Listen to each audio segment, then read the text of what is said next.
representação, por um tempo, nós trabalhamos com a representação fundamental de SU2, que é a representação bidimensional, a representação que a gente chama de 2, e aí os geradores, né, é o conjunto das matrizes de Pauli sobre 2, não sei se você chama de sigma I ou sigma A, ou é o índice I, Pi, né? Então, os geradores são os sigma A sobre 2, né? Então, é o conjunto de geradores, PSU2, né? Com isso, a gente escreve uma transformação. Então, aqui são os geradores, é a álgebra de Lie. Então, as matrizes sigma, né? Então, os sigma I, são as matrizes da álgebra PSU2. Então, são matrizes. Então, o que é unitário do grupo, nos geradores, fica hermitiano. E o que é determinante 1 do grupo, S grande, na álgebra fica traço nulo. Então, as matrizes de Pauli são matrizes hermitianas de traço nulo. E os geradores do SU2, então as matrizes de SU2, são matrizes que a gente escreve desse modo. Exponencial de I, geradores, θ I, sigma I sobre 2. Então, isso aqui é uma transformação geral de SU2. A gente está expandindo essas matrizes da álgebra desse modo. Então, essa matriz aqui, então, pertence ao grupo. Então, essa matriz aqui, ela não é hermitiana, ela é unitária. Então, o que no grupo é unitário, na álgebra é hermitiano. O que no grupo tem determinante 1, na álgebra tem traço 0. Era essa a nossa ideia. E aí, a álgebra de Lie do SU2, né, que a gente tinha estabelecido já há bastante tempo, é o sigma I sobre 2, comutador com sigma J sobre 2, dando para nós I, epsilon, IJ kappa, sigma kappa sobre 2. Na aula passada, eu acho que a gente chegou a calcular o sigma x ao quadrado, né, sigma y ao quadrado, sigma x ao quadrado.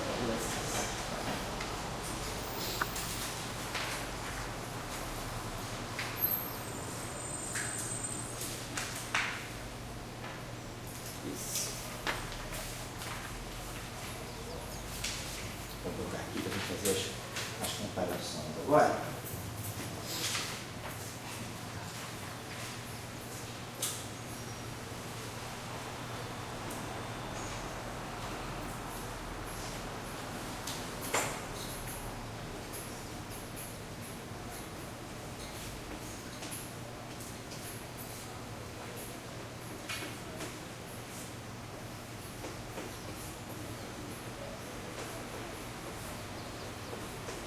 Sigma x. Obrigado. Então, sigma x, né, é o sigma 1, sigma y, sigma 2, sigma... Então, isso aqui dá 1/4. Cada uma delas tem quadrado igual a identidade. Todas as matrizes de Pauli quadradas dão identidade. Então, aqui eu vou ter, na verdade, um fator 3/4. Então, a gente está observando esse fator 3/4, que, por enquanto, né, vamos só escrever esse fator 3/4 como sendo 1/2 vezes 1/2 mais 1.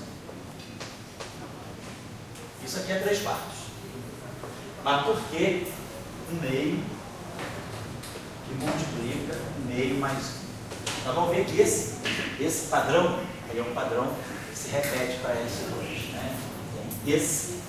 Essa grandeza aqui, quer dizer, esse 3/4, na verdade, eu posso escrever 3/4. Oi, querido, tudo bom? Vai estar lá? Ah, vai estar subindo, né? Tá. Você vê depois. Vou estar trabalhando lá depois. Eu vou acabar a aula, vou dar um intervalo meio-dia, aí meio-dia e retomo, depois eu vou ficar por aí de tarde. Hoje eu vou ficar por aí. Tá? Então tá, tchau, Paty. Então, claro, eu posso escrever 3/4 de muitas maneiras, né? Mas dessa maneira aqui, 1/2 mais 1, nós vamos ver que tem um significado isso aqui. Então, isso é o que a gente fez para o S, que tinha feito para o S2. Daí, na aula passada, nós começamos a falar, será que eu consigo representar essa álgebra de SU2 em termos de matrizes 3×3? Ou seja, você aguarda um pouquinho quando o pessoal da Souza Marques chegar, eu apresento você o grupo todo, tá bom? Certo? Então, nós fizemos o seguinte na aula passada. Nós vimos que nós podíamos ter 3 matrizes que nós chamamos de sigma grande. Nós pegamos a matriz sigma 1 e vê se a ordem é essa aí, João. Se a gente tinha pegado essa aqui 0, 0 e menos 0, mas Começamos por essa, foi? Começa agora? Então tá legal.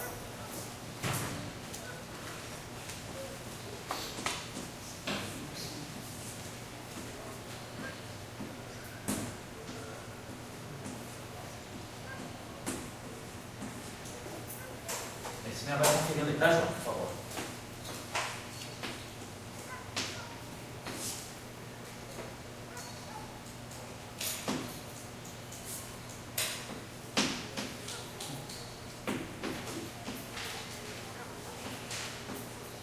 Então, nós tínhamos apresentado essas três matrizes na aula passada. Essas matrizes vão ser importantes para nós, porque elas vão ter uma relação também com o SO3. Mas, por enquanto, isso aqui é SO2. Mas qual é a observação importante sobre essas três matrizes aqui?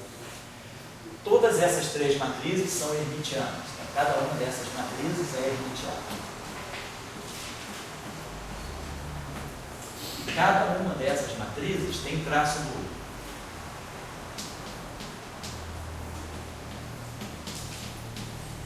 Então, elas estão guardando as mesmas propriedades que as matrizes sigma, né? Elas são hermitianas, como essas aqui são, tem traço nulo, como essas aqui tem. E a gente mostrou na aula passada que elas satisfazem a esse tipo de relação de comutação também. O sigma I, comutador com sigma J, é I, epsilon e J kappa, sigma kappa.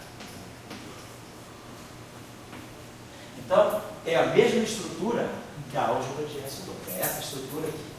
Eu mantenho isso aqui e mantenho essa relação. A matriz que aparece aqui, uma matriz que aparece aqui, dando aqui uma matriz da mesma família. Então, isso aqui me garante que essas três matrizes sigma estão fechando exatamente as mesmas relações que SO2. Então, fica claro para nós que nós temos aqui uma outra versão do SO2. Da álgebra de SO2. Só que, ao invés de ser visto como matrizes 2x2, nós estamos revendo SO2 por uma forma 3x3. É isso que nós chamamos uma outra representação. Então, a representação natural de SO2, porque SO2 é um grupo de matrizes 2x2. Então, ele é nato 2x2. A ideia do grupo SO2 é que a gente define ele a partir da estrutura de matrizes 2x2. Mas o que a gente está compreendendo é que a gente consegue trazer a mesma informação do SO2 para um conjunto de matrizes que são SO2, mas numa versão tridimensional. Isso não significa que eu estou diante de SO3. SO3, a gente vai ver daqui a algumas aulas, é outra estrutura. SO3 vão ser matrizes 3x3 unitárias, com determinante 1. E eu vou ter 8 matrizes independentes. Aqui eu tenho 3 matrizes independentes. A álgebra de Lie de SO3 não vai ser essa aqui, vai ser diferente. Então, só para não confundir, que às vezes numa primeira visão o estudante pode ficar meio confuso. Apesar de nós estarmos falando de matrizes 3x3, elas estão guardando todas as propriedades do SO2. Então, isso é uma versão tridimensional da própria álgebra de Lie de SO2. Esse é o conceito de representação. A representação, ela está nesse sentido. Você busca uma outra dimensionalidade para a mesma álgebra que você tem, que você obteve de outro modo. Então, é a mesma álgebra replicada numa versão de dimensão mais alta, mais baixa, certo? Então, esse é o conceito. Então, eu vou aprender o Varei. Então, nós estamos falando de SO2 na representação, que a gente vai chamar 3, a representação tridimensional. Então, aqui nós temos a representação bidimensional, que é a álgebra. E aqui, a mesma coisa, vamos dizer o seguinte: quem é, então, a matriz SO2? Isso é a álgebra. A matriz SO2 vai ser exponencial do I. Os parâmetros, esses objetos aqui são comuns. Eles têm a mesma representação, porque são parâmetros, eles são parâmetros, são θ1, θ2, θ3, são 3 números, então eles não veem a dimensionalidade. A dimensionalidade eu jogo em cima das matrizes, e aqui eu vou colocar as matrizes sigma I. Então, o que eu estou colocando aqui, isso aqui, então, sim, é exponencial de uma matriz 3x3, então essa matriz aqui é 3x3. Então, essa matriz aqui, sim, ela é unitária, tem determinante 1, e está escrito em forma 3x3.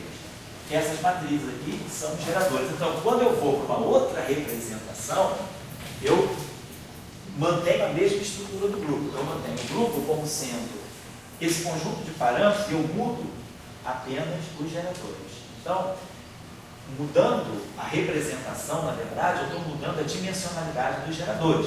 Vou trabalhar lá com geradores 2x2 e aqui com geradores 3x3. Mas a estrutura do grupo é a mesma. Claro, esse é o conceito de representação. Aí vocês podem perguntar, será que eu posso fazer isso para matrizes 4x4? Não vou poder fazer. Depois eu vou ensinar, na próxima aula, no nosso próximo encontro, nós vamos ter uma técnica que vai nos ensinar a obter matrizes de S2 em qualquer dimensionalidade. 2x2, 3x3, 4x4, 5x5 e assim vai. E a constatação que nós fizemos na aula passada, nós calculamos também sigma 1 ao quadrado, mais sigma 2 ao quadrado, mais sigma 3 ao quadrado. E nós obtivemos na aula passada sigma x ao quadrado.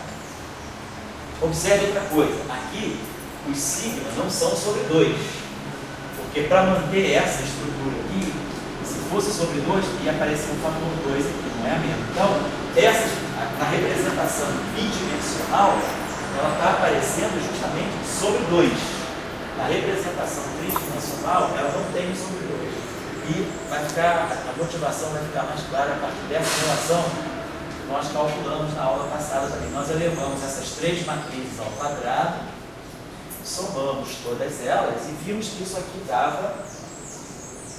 Aqui eu esqueci de colocar a matriz de identidade. Deixa eu apagar isso aqui. Nós vamos fazer isso. Isso aqui é 3/4. Cada uma delas ao quadrado dá a matriz de identidade. Essa é a matriz de identidade 2x2. Em relação a isso aqui. Que nós, então, reescrevemos desse modo. 1 meio mais 1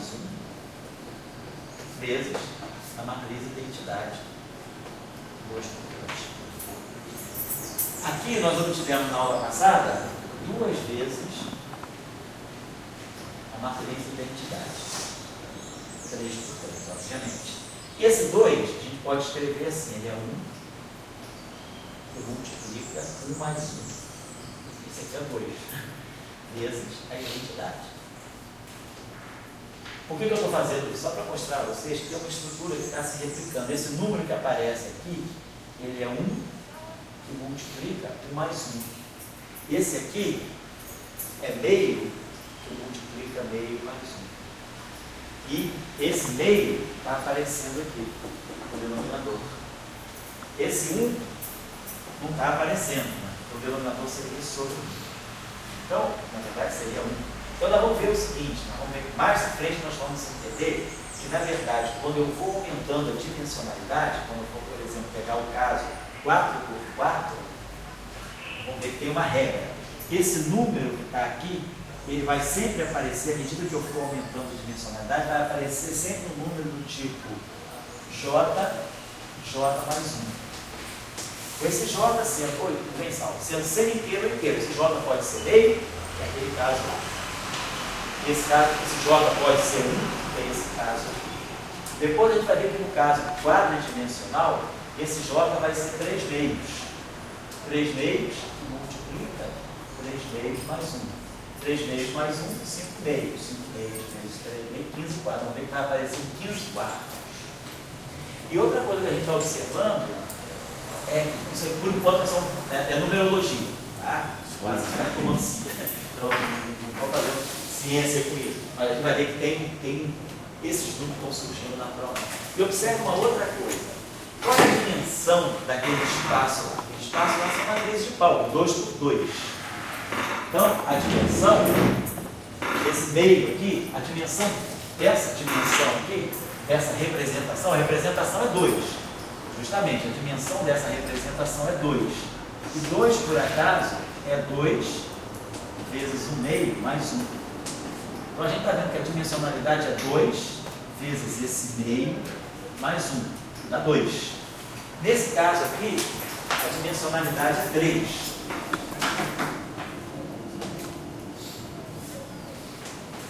E esse 3 é 2 vezes 1 mais 1. Então, nós estamos vendo que está tendo uma relação desse tipo. 2 vezes algum número mais 1. Lá é 2 vezes o meio mais 1. Aqui é 2 vezes 1 mais 1. E esse número que está aparecendo aqui é exatamente esse número que está aparecendo aqui. Então isso, na próxima aula, vamos entender que não é coincidência. Existe uma sistemática por trás disso que vai nos dizer o seguinte: para cada representação de SO2, eu vou poder definir, associar a cada representação de SO2 um valor S, que pode ser meio, que pode ser 1, que pode ser 3 meios, que pode ser 2 e assim vai. Ou inteiro, ou semi-inteiro. Nós vamos ver que a cada valor desse existe uma dimensionalidade associada. A dimensionalidade é 2S mais 1. Então, no caso explícito que nós trabalhamos, com S igual a meio, 2S mais 1 vale 2, que é aquela dimensionalidade. Nesse caso, S é igual a 1, 2S mais 1 vale 3, é o que nós estamos fazendo. Se eu fizer 3 meios, vai dar a dimensão 4. 2 vezes 3 meios mais 1 dá 4. Então, existe essa sistemática. Cada representação de SO2, ela vai ser associada a um número inteiro ou semi-inteiro. A dimensionalidade é automaticamente fixada com 2S mais 1 e a soma dos quadrados dos geradores, se eu pegar o somatório dos geradores, deixa eu apagar isso aqui.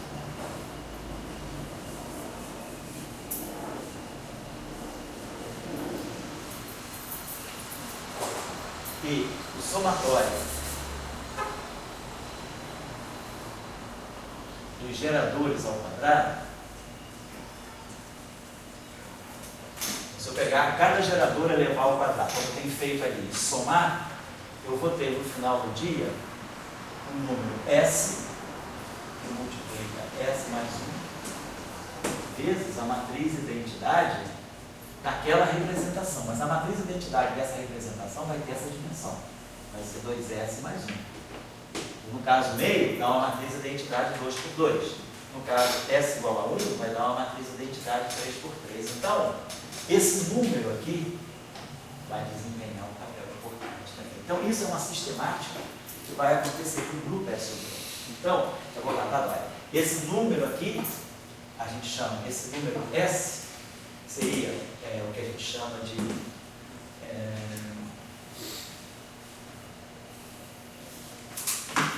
isso aqui é a dimensão da representação, então vamos chamar esse número S aqui, seria, vou colocar assim, é o número quântico. Essa palavra é meio inapropriada porque eu não estou falando de mecânica quântica, mas é o caso que a mecânica quântica se apropria disso, e aí a gente passou por default a chamar esse valor S do número quântico associado à representação.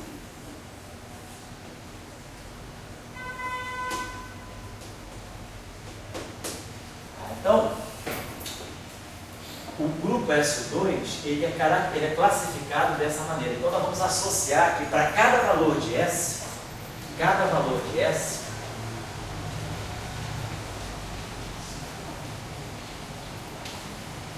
estabelece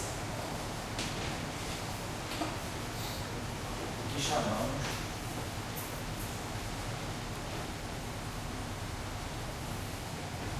uma representação unitária irredutível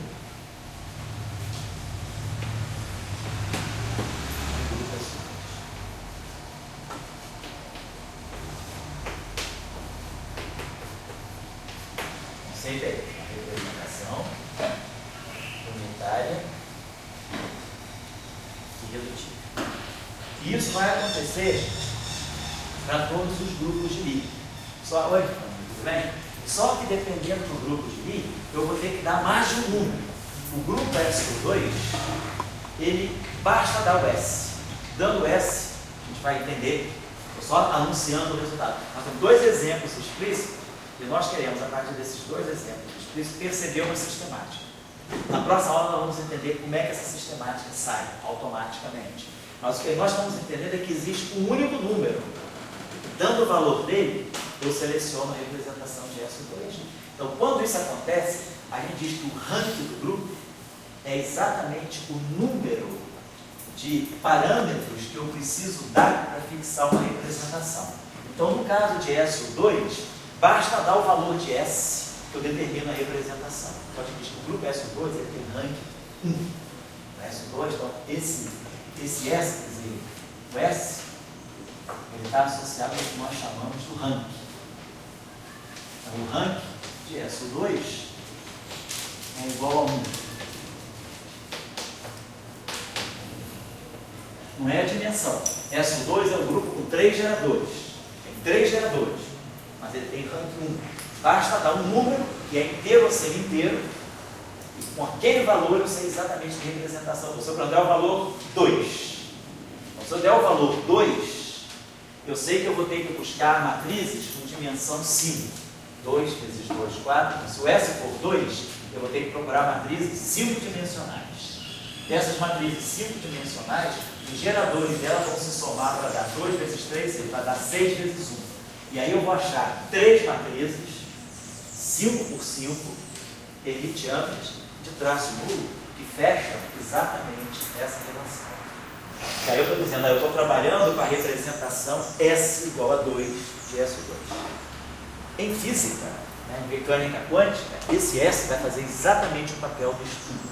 E quando nós fizermos mecânica quântica, nosso único trabalho vai ser colocar aqui um H cortado, H cortado, H cortado e H cortado. E aí a gente vai colocar aqui um H cortado. Aí a gente está falando mecânica quântica. Esse é o spin mecânica quântica, ou o spin ou o momento angular. Então, a teoria de grupos já preparou tudo. A mecânica quântica, ela se incorpora disso, ela coloca só o H cortado. Porque aí ela traz a física. H cortado é dimensão. H cortado é um número, uma constante fundamental da natureza, 6,56 vezes 10 a menos 34 joules por segundo. Botando aí eu vou ter física. Isso tudo que tem aqui é matemática. Aqui é pura álgebra. Então é uma álgebra à espera de uma física. Quando eu colocar a constante aqui, por que eu não coloco a velocidade da luz? Por que eu não coloco a constante de Newton? Por que eu não coloco a constante de Boltzmann? Por que eu coloco justamente o H cortado? E por que justamente o H cortado foi o escolhido? Então, tem toda uma física para isso. Vocês Então, não sabiam colocar uma letra para na dúvida coloca, inventa uma constante aí, vamos ver se a gente mede uma nova constante da natureza. Então, está claro o que está em jogo, o conceito, o que nós estamos construindo? Então, um grupo é sempre uma estrutura com essas características. Então, vamos ver que, quando a gente falar do grupo SO4, eu não vou poder dar um valor de S só, eu tenho que dar 2 S distintos, eu tenho um S e um R, sei lá. Quando eu falar do grupo SO5 nas férias, nós vamos fazer um curso de grande unificação. Então, nós vamos mostrar que a teoria SO5 é uma boa proposta de unificação das interações. Aí o grupo SO5, ele vai precisar de 4 valores de S juntos. Eu vou ter que precisar de um S1, de um S2, de um S3, de um S4. E aí, eu vou, quando eu der um conjunto de 4 valores do tipo S, estão todos semi-inteiros ou inteiros, eu posso dar meio, 1, 3 meios, 2. Isso é uma representação de SO5. E aí, a gente vai ver que partículas estão nessa representação. Então, só para fechar essa aula e falar agora com você, o que a gente está tentando estabelecer com esses exemplos é só saber para onde vocês estão caminhando. Nós estamos caminhando para estudar as representações dos grupos. Então, cada representação de um grupo de Lie, ela vai ser caracterizada por um conjunto de números inteiros ou semi-inteiros. E isso vai dar o ranking do grupo, vai dar a quantidade de números que eu preciso. Na verdade, nós vamos saber que, dado um grupo SUN qualquer, o ranking dele é N-1. Então, se eu der um grupo SU10, eu vou precisar de 9S. E aí, dado S, nós vamos estabelecer as dimensões e saber o número. Então, isso é o que a gente chama de uma representação teológica. Está fazendo isso no caso do S2. Na próxima aula, nós vamos mostrar por que esse número S aparece com esses valores. Por que S não pode, por exemplo, ser 3 quartos? Por que S não pode ser 3 quintos? Por que inteiro ou sem inteiro? Exatamente isso sai daquela relação. Dessa relação. Essa relação diz tudo isso para nós. Aqui nós vamos ver que vão sair todas essas informações. Claro, esse é o conceito de probabilidade. A minha pergunta é o seguinte, por exemplo, a física, vamos dizer, a ideia é que a física é movida por simetria. A gente chega à questão do grupo. Daí a pergunta é comparar o grupo com um sistema de referência. Então, vamos dizer, a gente sabe, vamos dizer, numa lei de Newton, que você pode ter a aceleração vista por diferentes sistemas de referência. O grupo que você mostrou para a gente ali, você, como sistema de referência, ele aparece sempre aquele EIJK que está ali. Então, qualquer representação tem esse EIJK. É um absoluto, vamos dizer assim. Seria uma aceleração, vamos dizer, assim como você tem na aceleração a mesma, você teria ali uma aceleração. Mas, ao mesmo tempo, você começa a dizer, não, tudo bem, tem uma mesma aceleração, mas você tem físicas diferentes para representações diferentes. Então, não é porque eu estou no sistema parado, porque eu estou no sistema de movimento, que eu vou ter a mesma física. Sério? Quer você está dentro do espinho meio, você usou a representação fundamental. O espinho 1, você está usando a outra representação com sigmas. Então, quer dizer, há uma certa comparação entre a representação e sistema de referência e também há uma certa Vou falar sobre isso. Eu vou ver a pergunta do Saulo, que de repente pode estar relacionada com ela. Não sei se é burrice ou só mesmo. Eu acho que o número de geradores vai ser mesmo, tudo bem. Isso. Vai definir o grupo. Mas a dimensão dos geradores, porque o SO2 são matrizes unitárias de determinante 1, 2 por 2. Nunca que matriz 3 por 3 não terá matriz 2 por 2. Pois é, o grupo, ele nasce SO2, mas a estrutura dele, ela pode se propagar para a matriz. O que é importante do grupo SO2 é que ele define matrizes unitárias e de determinante 1. Essas matrizes podem não necessariamente ser... Você poderia dizer, mas se o grupo tem matrizes 3 por 3, que são unitárias e com determinante 1, você poderia dizer, me dê uma matriz 3 por 3, que é unitária e que tenha determinante 1. Aí a tua pergunta é, essa matriz é SO2 ou SO3? SO3? Essa seria a resposta senso comum. Acho que até a tua mãe diria isso. Minha mãe diria isso certamente. É 3 por 3, então é essa estrutura. A pegadinha seria essa. Porque a estrutura é a mesma, mas não é 2 por 2. Mas o que você tem que observar é quantos parâmetros definem essa matriz. Essa matriz, ela precisa de... Ela é uma matriz 3 por 3, mas ela depende de quantos parâmetros? 2, tudo bem. 3. 3 não, 2, né? Teta 1, teta 2, teta 3. Sim, tá. Então, o que é importante, que está por trás da matriz, não é a forma dela. Isso é importante quando você não sabe de física e matemática. Mas quando você já está catequizado, o que é importante que está por trás da matriz é o número de parâmetros independentes que você precisa para determinar. É isso que vai te dizer se a matriz é SO2 ou SO3. Aí vai de acordo com o que o Dória falou. A física, será que a física muda com a representação ou não? Aonde é que está a física?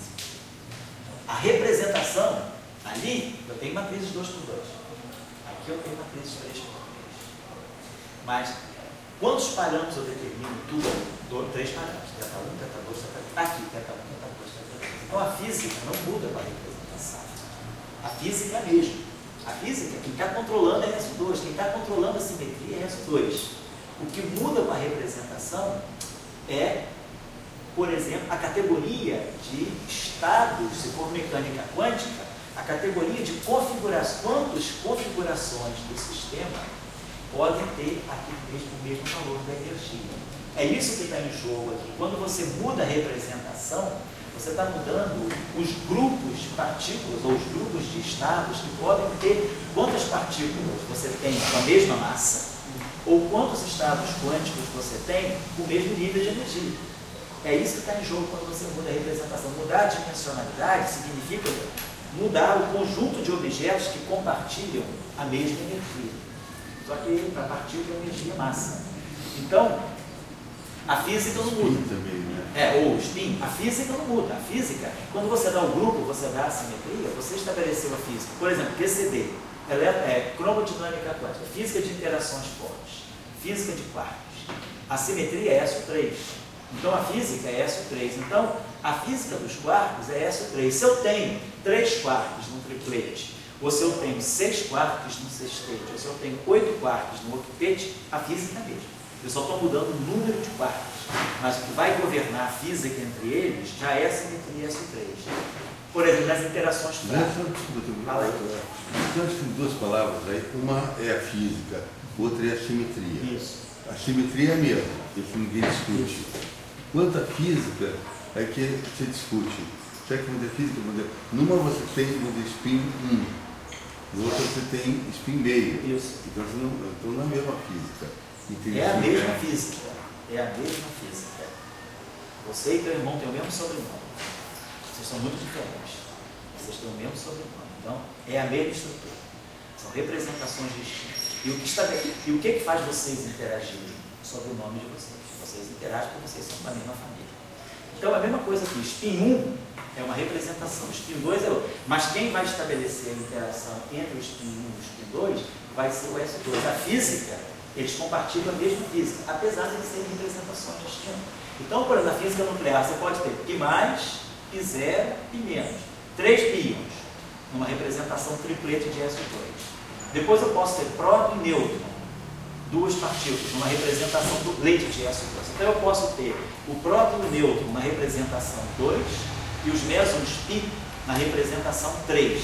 Mas o próton e o nêutron interagem trocando mesons π. Então eu tenho um duplete interagindo, trocando um triplete. Essa é a física.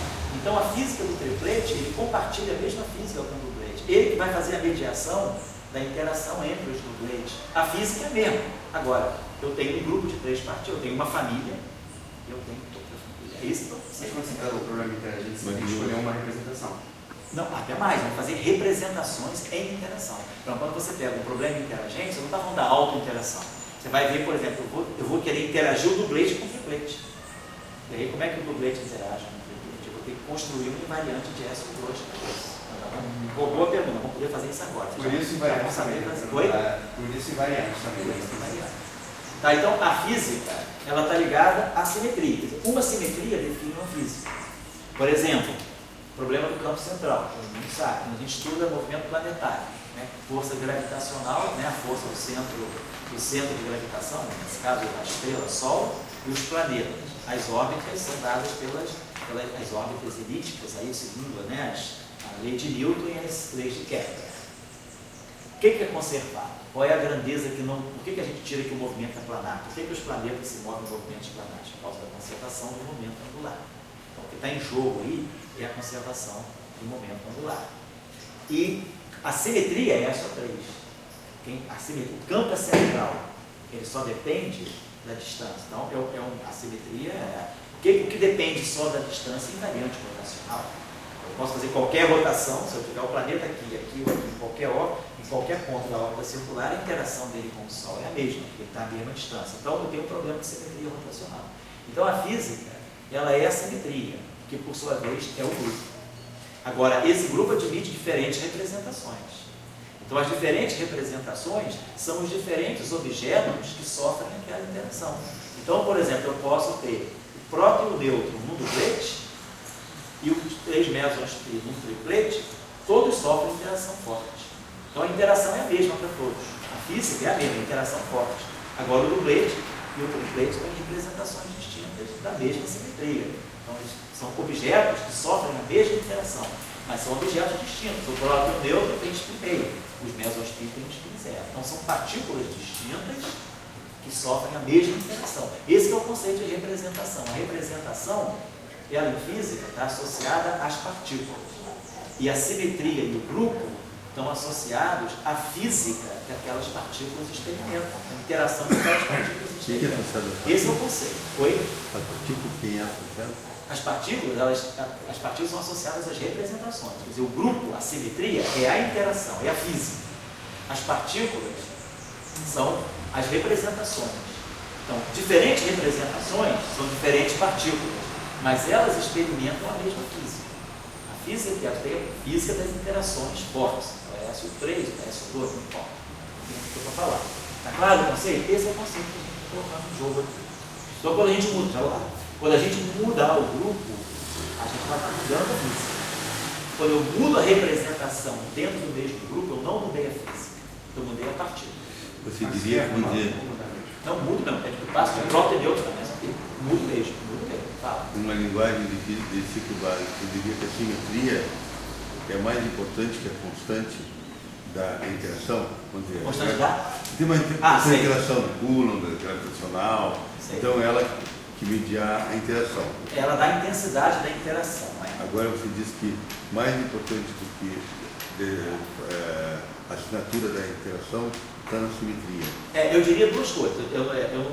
Quem é mais importante? Se é que há alguém mais importante. A constante associada àquela interação, ela define uma certa escala da natureza. Então, a constante de Newton, 6,67 vezes 10 é menos 11 Newton metro quadrado por quilograma ao quadrado. Isso define uma ordem de grandeza. Então, a constante da interação, ela define um padrão, uma ordem de grandeza associada à interação. A simetria é que vai definir para você qual é a estrutura de forças, quem são os objetos que podem sofrer aquela interação. Então, eu diria que cada um tem o seu lugar. Do ponto de vista mais de sistematização, a simetria é mais importante, porque a simetria ela vai me dizer quais são as representações. Então, sabendo o que são as representações, eu sei quais são as partículas que podem sofrer aquela interação. E o mecanismo da simetria vai me dizer como é que eu posso construir as interações, os tipos de interações dos objetos que experimentam aquela interação. Vai me permitir construir isso, vai ser assim. Vou fazer o exemplo do Saulo disso agora. Como é que a gente vê a interação. Então, a constante, ela vai me dar apenas a intensidade daquela interação. Eu acho que, nesse sentido, a constante, ela é mais física, no sentido de que ela define uma ordem de grandeza para aquela interação.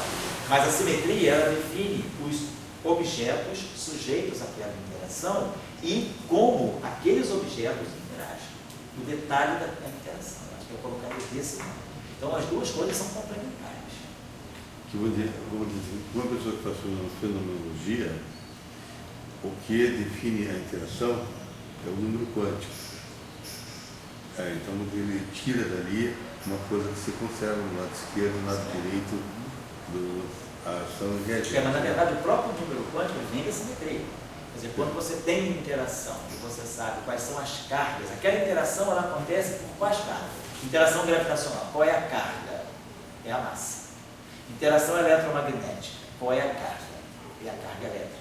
Interação fraca, qual é a carga? É o isospin fraco.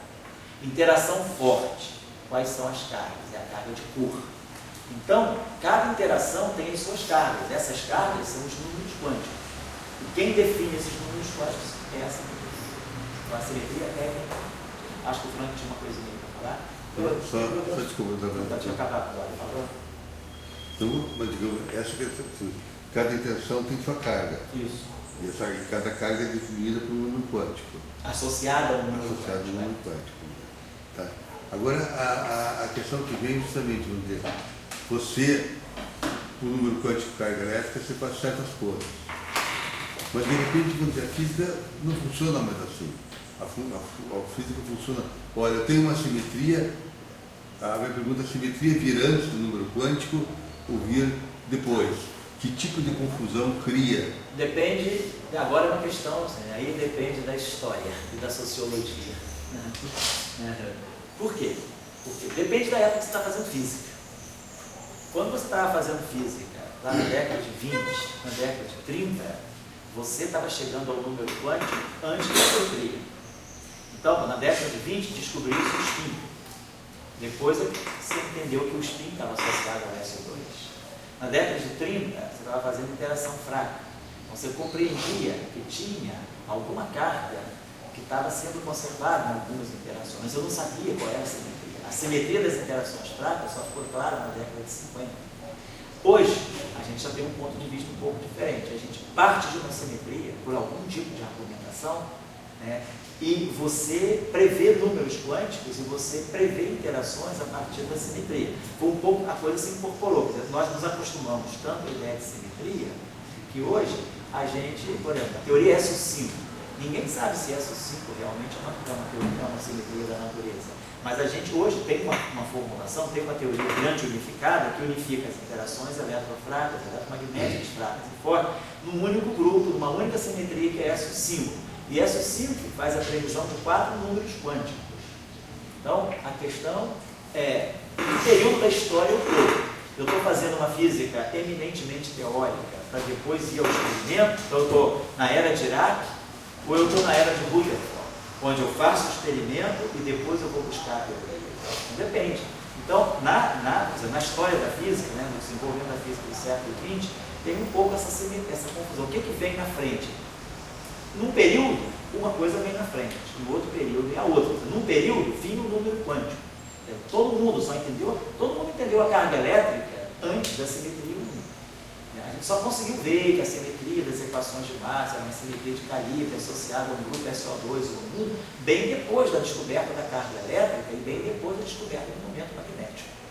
Então, as cargas fundamentais do eletromagnetismo são carga elétrica, ou não digo carga magnética, mas pelo menos de polo magnético. Isso é uma coisa que veio antes de nós compreendermos que a simetria do eletromagnetismo é um. A mesma coisa aconteceu com o spin, na mecânica quântica. Depois, o spin isotópico, na física nuclear. Então, houve um período em que você, pela fenomenologia, chegava aos números quânticos de uma dada interação. Depois você chegava na simetria. Hoje, a gente já tem um ponto de vista um pouco mais pós-moderno, né? Hoje a gente parte da interação, parte da simetria e prevê números quânticos que podem vir a ser detectados ou não. Eu acho que essa é um pouco a ideia.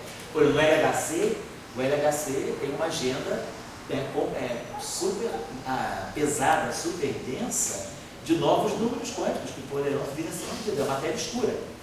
Uma das grandes propostas da LHC é chegar a possíveis candidatos da matéria escura. Essa matéria escura ela vem sendo prevista por onde? Por exemplo, pela supersimetria. E a supersimetria tem seus números quânticos que ainda não foram descobertos na natureza. Então, a gente tem previsão de simetria, que é a supersimetria, como a supersimetria organiza as interações, como a supersimetria organiza novos números quânticos, portanto, novas representações, novas partículas que poderão vir a ser detectadas. Então, a gente está num período agora que é justamente o período anti-Rutherford, é o período de Dirac, é o período da previsão teórica para a detecção experimental posterior. Então, essa é a confusão que às vezes pode acontecer quando a gente vai estudando esses assuntos, né? O que veio primeiro? Aí depende do teu ponto de vista. Se você for um físico experimental, você vai dizer, o mais importante para mim é o número quântico. Se falar com o Rutherford, ressuscita o Rutherford, uma experiência espiritística, né? No centro de kardecismo, o Rutherford se materializa e ele vai te dizer que o mais importante é o número quântico. Aí depois você chama de Dirac. Dirac custa mais aparecer, Dirac é difícil aparecer. Mas quando ele aparecer, ele vai dizer, cara, cala a boca, é simetria. Nós estamos lá no céu brigando o tempo todo, eu e o Rutherford. Tá bom? Essa é a historinha. Você queria falar, Fernando? Eu preciso falar que os prótons e nêutrons do Blade, o que seria isso? O do Blade é uma representação de tudo. Vamos colocar agora que a gente já responde a pergunta do Saulo. Então, nós estamos falando de SO2. Então, segundo aí a nossa catequese, SO2 define alguma simetria. Mas se eu passar, Fala aí, bem rapidinho. Fala aí. Assim, se eu tenho um grupo, uma expressão, por exemplo, do SS mais 1, me define o rank que eu vejo que só precisa do S. Isso. Mas com S, por exemplo, dado grupo SO3. Isso. Qual o rank? SO3, nós vamos mostrar hoje, é igual a SO2. Então, mas assim, dado o grupo. Então, dado SO4. SO4, como é que eu sei qual é o rank? Lígia pensou por a gente. Tá? Vamos aprender, mas Lígia deu a resposta para a gente. Qualquer grupo SO2N, SO2, SO4, SO6, SO8, qualquer grupo da forma SO2N tem rank igual aqui. Então, SO4 tem. SO2 é o 1, tem rank 1, é a carga eletromagnética. SO4 vai ter rank 2. SO6 vai ter rank 3. Se eu pegar qualquer grupo do tipo SO2N mais 1, como é o caso do SO3 que você está falando, o rank também é 1. Então, para 2N e 2N mais 1, o rank é 1. Então, SO3 e SO4 tem rank 2. SO4 tem igual a 2, rank 2. SO5, rank 2. SO3, rank 1. SO2, rank 1. Então, SO2N e SO2N mais 1 tem o mesmo rank. Qualquer grupo do tipo SUN, independentemente do N, separa o ímpar, não importa, a gente vai ver um rank igual a N menos 1. Então, eu vou precisar de N menos 1 número de números para definir as representações. Qualquer grupo do tipo SP2N, nós já estudamos aqui o SP2, né? SP4, né? Qualquer grupo do tipo SP2N vai ter rank 2N mais N mais 1. Aqui nós temos SO, SP2. SP2 tem rank 3. Então o rank dele vai ser 2N mais 1. Então a gente vai, cada grupo, a gente vai saber como tirar o rank dele. Mas isso aí é uma coisa que já vem dos grupos. Já. Quando a gente for fazer um trabalho, eu vou ensinar para vocês uma técnica dentro da teoria de grupos que se chama a rede de raízes, o diagrama de raízes, né? Root diagram, root net. E o diagrama de raízes, a gente vai ter um gráfico, a gente vai olhar para um desenho, a gente vai ter desenhos assim.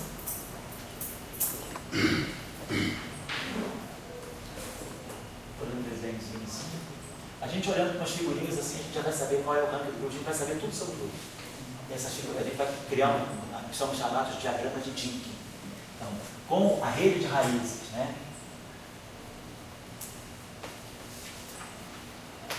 E com o diagrama de Dicke, nós vamos poder tirar todas as informações do grupo olhando a figurinha, o ideograma, assim, certo? A gente vai aprender a chegar lá. Tá? Então, você já fica sabendo. Então, no caso do SO4, que eu não estou colocando aqui, nós vamos fazer depois, né? Lá para dezembro a gente vai trabalhar com o SO4 junto com o grupo de Lorentz, para o próprio grupo de Lorentz, SO3.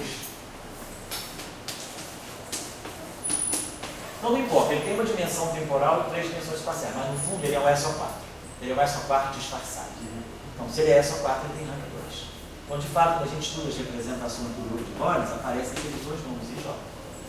Então o rank é sempre 2N, SO2N, o rank é N, SO2N mais 1, o rank é N.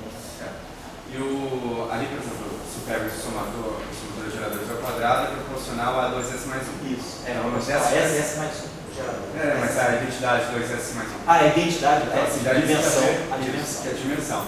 Mas no caso geral, o grupo geral, como é que eu bato o olho e associo o rank, a dimensão e a dimensão do... Aí você vai ter, por exemplo, quando a gente pegar um grupo, por exemplo, tipo SO4, ele vai precisar de um número quântico S1 e de um número quântico S2. Então a dimensão vai ser 2S1 mais 1 vezes 2S2 mais 1. A gente vai ter expressões para isso, certo?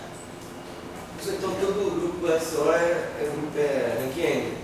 Todo grupo SO2N é rank N. Então SO4, rank 2, SO6, rank 3, SO8, rank 4. SO2N tem rank N. E 2N mais 1. Então, SO4 e SO5, rank 2. SO6 e SO7, rank 3. SO8 e SO9, rank 4. E assim vai. Então, isso que eu falei, todo SO é rank N, né? Todo SO não é rank N. Todo SO2N é rank N. E 2N mais 1. E 2N mais 1. Então, estava faltando o 2N e o 2N mais 1. Não é todo SO. Todo SO é o quê? Não entendi o que você falou. Eu não entendi o que você falou. SO é o quê? Não, porque tanto... SO é o quê? Não, peraí, SO é o quê? Todo grupo. SO é o quê? SO2N. Ou SO2N mais 1. Se você me disser, eu tenho SO2... SO não é nada. SO é o quê? É SO. É só. SO, então, você tem a dimensão. SO2N tem rank N. SO2N mais 1 tem rank N. Certo? Perfeito. Era essa a dúvida? Isso estava te chamando a atenção de alguma coisa? Estava te fazendo pensar em alguma coisa? É assim, que tanto os pares quanto os ímpares, e 2N vai dar sempre par, 2N mais 1 vai dar sempre ímpar. Então sempre vai ser rank N, esses dois tipos. Mas sempre em pares.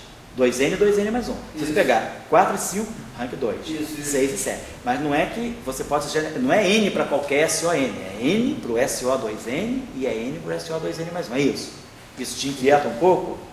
Não, só observação mesmo. Tá certo. Vou botar uma observação só numérica, né? Mas se tiver alguma dúvida, fala. Mas eu estou só querendo corrigir a tua pergunta, que a tua pergunta está mal colocada. Sim. Você está dizendo todo SO tem rank N? Não. SO o quê? É do SO2N. E todo SO2N mais 1 tem rank N. Sim, isso está certo. Claro? Era isso que você queria perguntar. Tá certo? Essa observação está certa, isso aí está certo. Tá? E o S1, S2, S3, Como? Os números do... Aqui vai ser meio... Mas quantos forem, se for fracionário ou não, pode ser... Você pode pegar, né? Pode pegar uma representação 3 meios, 2.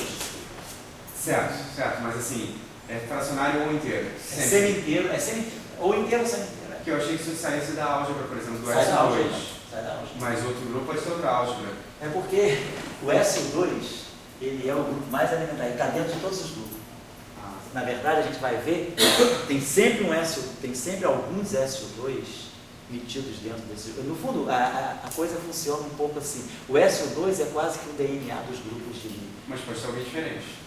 Um SO2 mais alguém que não tem SO2. Não? Pode ter um pedaço, mas você pode reduzir sempre a um certo número de SO2. Você vai ter sempre um número, não necessariamente todos os SO2 vão ser independentes. Isso vai ficar claro pelo diagrama do DIN. Mas você só ter SO2, essa forma outro grupo. Por isso você tem sempre esses inteiros ou semi-inteiros. SO2 está por trás de tudo. Dá uma chave dele também. Não. Essa que é a questão. Tem uma sistemática, é isso que é importante, vocês começarem a perceber que tem uma sistemática por trás. No fundo, a gente está falando sempre da mesma coisa.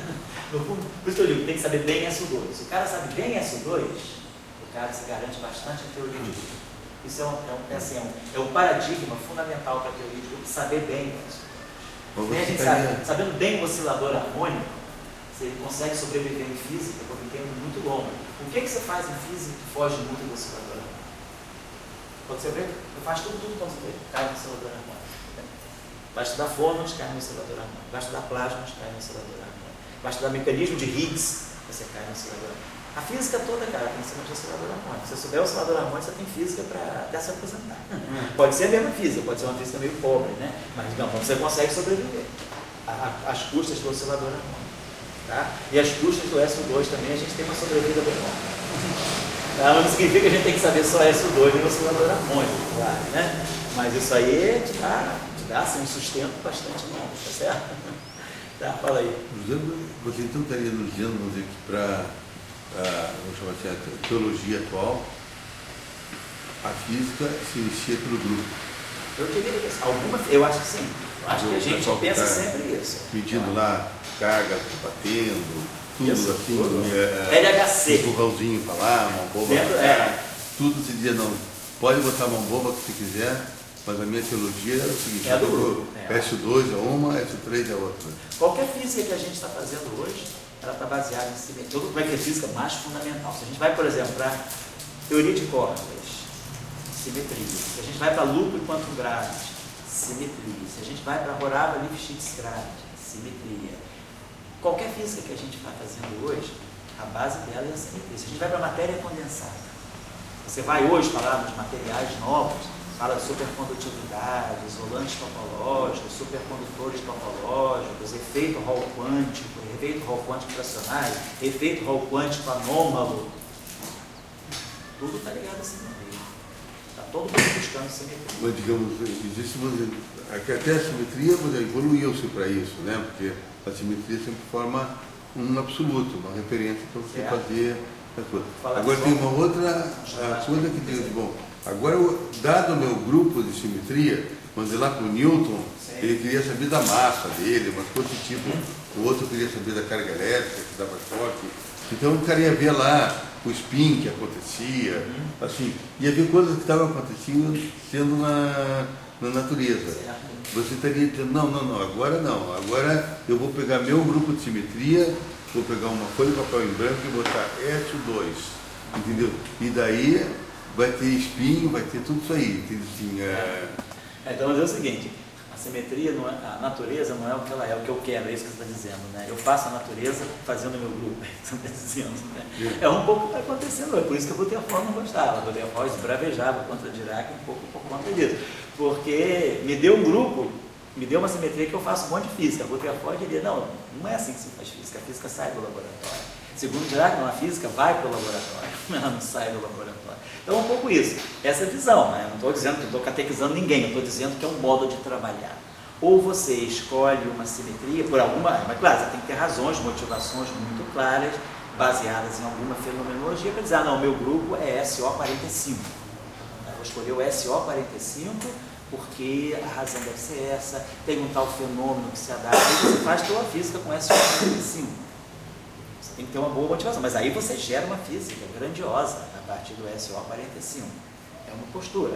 Ou então você espera alguma coisa acontecer, espera o LHC funcionar, rodar, você tem experimento, e agora eu vou construir minha física em cima desses dados que me estão dando. Então eu vou buscar alguma coisa. Então, são duas maneiras. Mas eu diria que se você tem uma simetria e o grupo, você é poderoso. A não ser que se você tiver o grupo e a simetria errada, você é um poderoso bobo. Mas se você for um poderoso, você tem a simetria e o grupo, você faz uma grande física. Você pode fazer um grande set de previsões. A questão é saber achar o grupo e saber achar a simetria. Essa é a questão que exige mais talento e um pouco mais de observação, talvez experiência. Por que os caras chegaram ao SO3 de corpo? Por que não era SO3? Por que não era por que era SO3? Por que não era, por exemplo, SO8? O que era SU3? Então, podia ser SP2, podia ser G2, podia ser SP4, podia ser SO5. Tinha uma briga na época. Gell-Mann foi na direção certa. Gell-Mann pegou o SO3. E aí, o talento dele está em perceber que, dentre as possibilidades, ele pegou o grupo certo. Ele tinha fenomenologia na mão, todo mundo tinha fenomenologia na mão, tinha dados. E aí, teve gente que foi na direção do SO5. Teve gente que foi na direção do SP4. Teve gente que foi na direção do G2. Teve gente que foi na direção do SO2 vezes SO2 vezes SO2. Gell-Mann foi na direção do SO3 e matou a charada. Então, às vezes, você tem uma fenomenologia e você tem argumentações para escolher diferentes grupos. Depois, ver qual é o mais viável. Ou então, você não tem fenomenologia nenhuma, mas você tem um projeto. Meu projeto é unificar. Não temos nenhum exemplo de simetria SO5 concreto assim, na natureza, na física de partículas. Mas eu vou unificar e eu entendo que tem que ser SO5. Por que SO5? Porque eu tenho que colocar quarks e elétrons no mesmo multiplate. Então eu sei que tem argumentação para me levar ao SO5. O SO5 consegue me gerar um modelo padrão, que é SO3, SO2, 1. Então, por uma série de argumentações, você consegue construir uma simetria SO5. E a partir daí você constrói a tua teoria.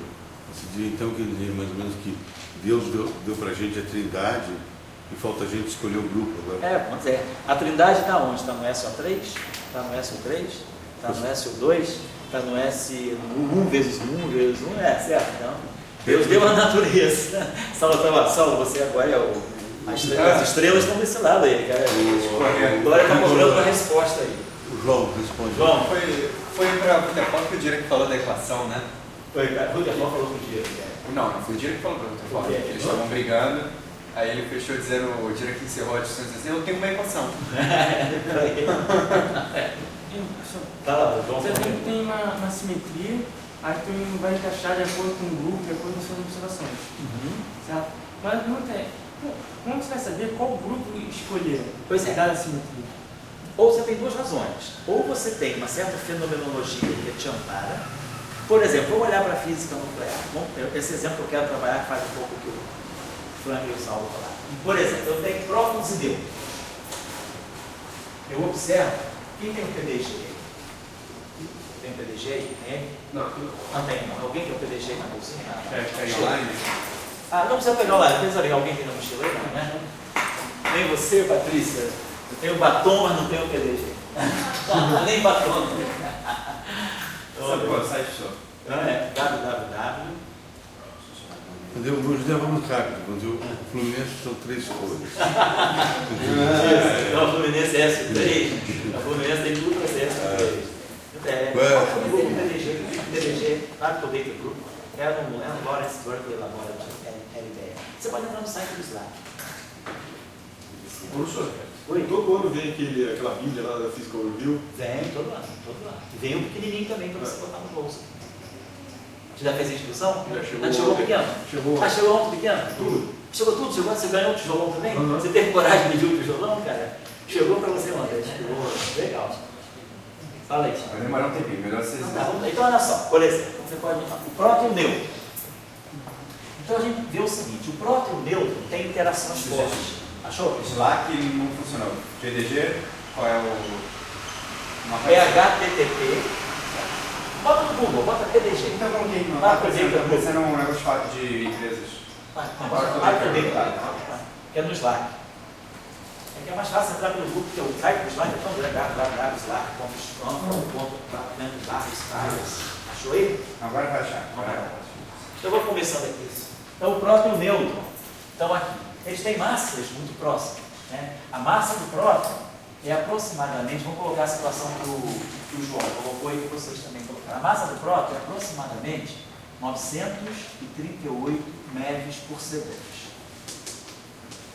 E a massa do nêutron, aproximadamente 939 MeV por segundo. Portanto, basicamente uma parte mil.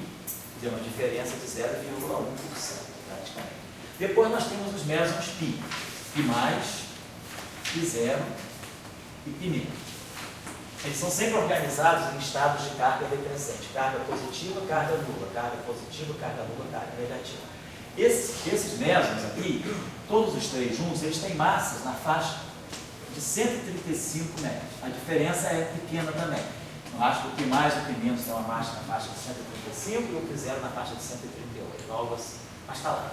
Então, nós começamos a observar o seguinte: eu tenho grupos de partículas com massas muito próximas. Isso indica, se eu tenho, basicamente, estados de mesma massa, significa que esses dois objetos deveriam estar no mesmo, então no duplete. Eles praticamente compartilham a mesma massa. Do ponto de vista da massa, eles são quase indistinguíveis. Distingue entre eles é a carga elétrica. Aqui também, eles têm aproximadamente a massa, mas o que distingue entre eles é a carga elétrica. Mas se eles têm interação forte, a interação nuclear, ela não depende da carga elétrica. Eu estou num mundo agora onde a interação eletromagnética é fraca. Suponha que eu estou no interior do núcleo atômico. No interior do núcleo atômico, a interação eletromagnética é bem fraca em relação à interação forte. Senão o nêutron, o próton, o núcleo nem se formaria. Eu tenho um monte de próton ali dentro, todos com a mesma carga, se repelindo. E numa dimensão muito pequena, na faixa de 10 a menos 15 metros, a força coulombiana fica grande. Então a tendência do núcleo, né, se o núcleo só não conhecesse a força nuclear, ele levaria cerca de 10 a menos 23 segundos e se desintegraria. O núcleo se formaria, duraria 10 a menos 23 segundos e se desmantelaria por conta da repulsão eletromagnética. Mas então existe uma força dominante, superdominante, sobre a força eletromagnética, que faz com que os prótons e os nêutrons se mantenham coesos. Então é a força nuclear. Então, se eu estou no núcleo atômico, eu posso já colocar em segundo plano a força eletromagnética. Então a carga elétrica não é importante. A carga elétrica distingue os objetos que têm interação eletromagnética, mas ela não serve como distintivo para objetos que têm interação nuclear. Então, do ponto de vista da interação nuclear, P mais, P0 e P menos é a mesma coisa. Do ponto de vista da interação nuclear, próton e nêutron é a mesma coisa. O próton só vai saber que ele é diferente do nêutron na hora que entrar um campo eletromagnético, porque ali fala, opa, eu tenho carga, que eu acoplo diretamente com esse campo, o nêutron fica quietinho.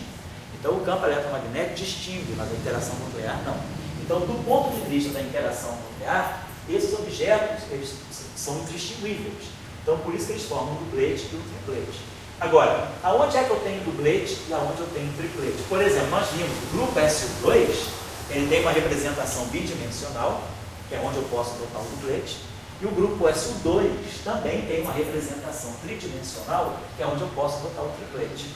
Então, eu poderia pensar o seguinte: esse objeto aqui está na representação bidimensional, esse objeto aqui está na representação tridimensional. Então, eu poderia pensar, então, um grupo que tem dupletes e tripletes, por exemplo, é o SU2.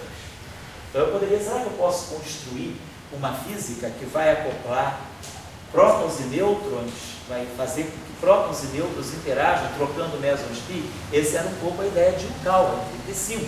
Uma teoria para o núcleo atômico, onde prótons e nêutrons no núcleo atômico interagissem, se ligassem, trocando mesons π.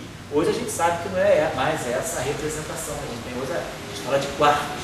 Mas essa ideia, o modelo de Yukawa, funcionou bem até a década de 70. Ele, em boa aproximação, ele funciona bem. É como, por exemplo, nós sabemos que a formação do átomo, quem é decisivo é a força eletromagnética, é a força coulombiana.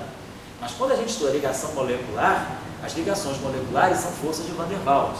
já não são forças mais do tipo 1 sobre R2, são forças do tipo 1 sobre R4, é um resíduo da força eletromagnética. Então a força molecular, a força de Van der Waals, que faz a ligação molecular, ela é um derivante da força eletromagnética, é uma força, isso, é uma interação efetiva. É o que acontece no núcleo atômico. Se você tiver já numa visão em que você está num nível de energia que não é tão alto, você não consegue perceber os quarks, mas você está num nível de energia abaixo de 1 GeV, você pode pensar no núcleo atômico como sendo composto de prótons e nêutrons fundamentais. Mas se você agora começa a ter uma energia muito alta, você já começa a perceber uma estrutura para o próton. Aí você já sai do modelo de Jukkal ou você vai para QCD. Mas nesse limite aqui, nós vamos falar de uma física intermediária, de uma física vamos dizer, de mais baixas energias, eu vou pensar que o núcleo atômico ele é coeso às custas das interações entre prótons e nêutrons trocando mesons π, não trocando gluons, mas trocando mesons π. E aí eu pergunto, isso pode estar bem dentro de um esquema SO2. SO2 acomoda essa informação. Poderia perguntar, qual é o outro grupo que tem duplete e triplete? Poderia ver, por exemplo, será que isso aqui poderia ser par? SO4 tem duplete e triplete também. Então a pergunta é, por que é SO2 e por que não é SO4? Então a gente começa a observar, a fenomenologia me indica que, para eu entender esse fenômeno, basta eu ter um número quântico. SO4, salvo o aí, a gente fez a pergunta do Sal, SO4 tem rank 2. Então eu precisaria de 2 números quânticos. SO2 tem rank 1. Então a gente sabe que essa física eu consigo fazer com um único número quântico apenas. Então eu deixo essa ideia aqui e eu vou para o SO2. E aí a pergunta é, será que eu consigo construir uma interação que é ditada por SO2? O que significa construir uma interação associada ao grupo? Significa construir uma interação que é invariante sobre transformações daquele grupo. Então, vamos pensar o seguinte, eu vou chamar esse objeto aqui de um duplete, eu vou pegar ele e fazer o seguinte, eu vou chamar esse objeto aqui de um psi. E vou chamar esse objeto aqui de φ. Isso aqui é um vetor coluna bidimensional, isso aqui é um vetor coluna tridimensional. Esse cara aqui não é um duplete de SO2, então nós sabemos como é que esse objeto aqui se transforma sobre SO2. Sabemos que se eu fizer uma transformação de SO2, né? A simetria é SO2. Então, se eu fizer uma transformação de SO2, o sininha, ele é igual a S, psi, onde nós sabemos quem é S. Quem é S? S é exponencial de I, θ I, sigma I sobre 2. Então, já tinha as transformações de SO2 em forma 2 por 2. São as exponenciais das matrizes de Pauli.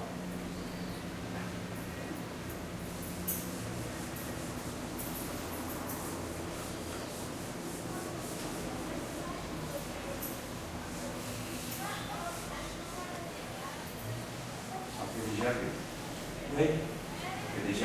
Abriu aí? Não, vamos lá. Como é que o SO3, como é que aquele objeto sai? Aí você já escolheu uma representação. Escolheu uma representação, eu tenho um duplete. Então a representação só pode ser bidimensional. Então é a representação 2 de SO2. Vamos pegar agora o triplete. Representação 3 de SO2. Então essa representação 3 ela vai se transformar. Eu vou ter φ, que é aquele objeto lá, ele pode se transformar assim.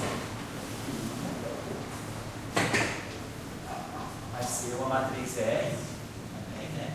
Vezes φ.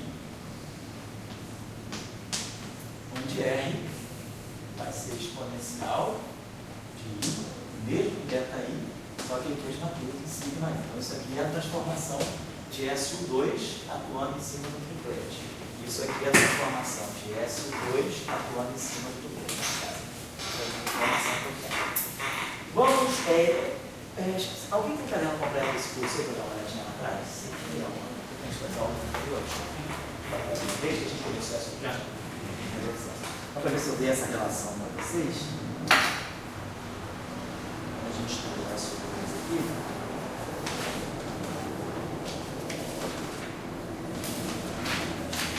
Vou liberar? 6, 7, 7.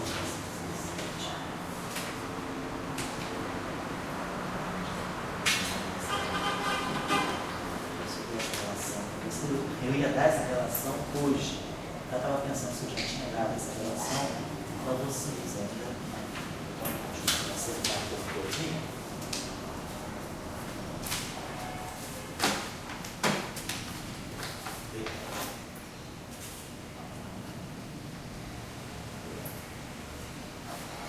Tá bom. Então, temos essa representação. Deixa eu colocar aqui uma coisa para vocês. Deixa eu colocar uma informação aqui. Ou se eu posso fazer de uma maneira que eu pudesse saltar essa informação. Você diria que naquela época dos anos 30, eles já saberiam que tinha, vamos dizer, um número quântico, um só, para essa peça mais aquecida. Isso. Esse seria o espírito só. Que é o espírito E eles saberiam que não teria dois números quânticos. Dois números quânticos. Ou não podia ser só 4, tinha que ser só. Então esse era um dado, vamos dizer, experimental, que sabia-se. E você está dizendo que hoje em dia não, né? Hoje em dia você... Por exemplo, eu não tenho nenhum dado experimental concreto sobre supersimetria e a gente está fazendo previsão de objetos, partículas supersimétricas, números quânticos da supersimetria, estados supersimétricos, que aí a gente joga para matéria escura, pode ser matéria escura, então é isso, a gente não tem fenomenologia suficiente, mas a gente acha que a supersimetria seja uma boa simetria do mundo das interações fundamentais a altas energias. E vamos dizer, sempre comparado com o Newton. Newton descobriu a massa ali, né? Agora aqui nessa turma tinham reações químicas, reações de partículas, né? Um lado esquerdo e um lado direito. Então, assim como a gente via que carga elétrica se conserva, eles descobriram que tinha uma outra coisa que se conservava. Isso, exatamente. E daí, então tem no mundo quântico é uma coisa tão simples quanto isso, né? Assim, um lado esquerdo e um lado direito, dá para ver que tem uma conservação. E daí tem alguma coisa que não é carga elétrica e nem massa, né? Isso mesmo. Bom, vamos lá. Então, a proposta é, como é que eu posso imaginar o seguinte? Eu tenho, por exemplo, um próton aqui, e um nêutron aqui. E eles vão ter uma interação nuclear trocando aqui mesmo, trocando bits, algum pi. Então, esse é o cenário que a gente está pensando. Eu tenho um próton, esse próton está passando por aqui, ele interage com o nêutron, ele sofre um processo de desvio, ele interage com o nêutron e ele está trocando mesons pi. Então, o que eu tenho? O meson pi, ele faz um acoplamento entre o próton e o nêutron. Então, ele é que vai permitir fazer uma interação entre o próton e o nêutron. Então, se essa interação nuclear forte entre o próton e o nêutron, ela é mediada pelo meson pi, então nós vamos formular a seguinte ideia. Nós vamos ter que descrever uma física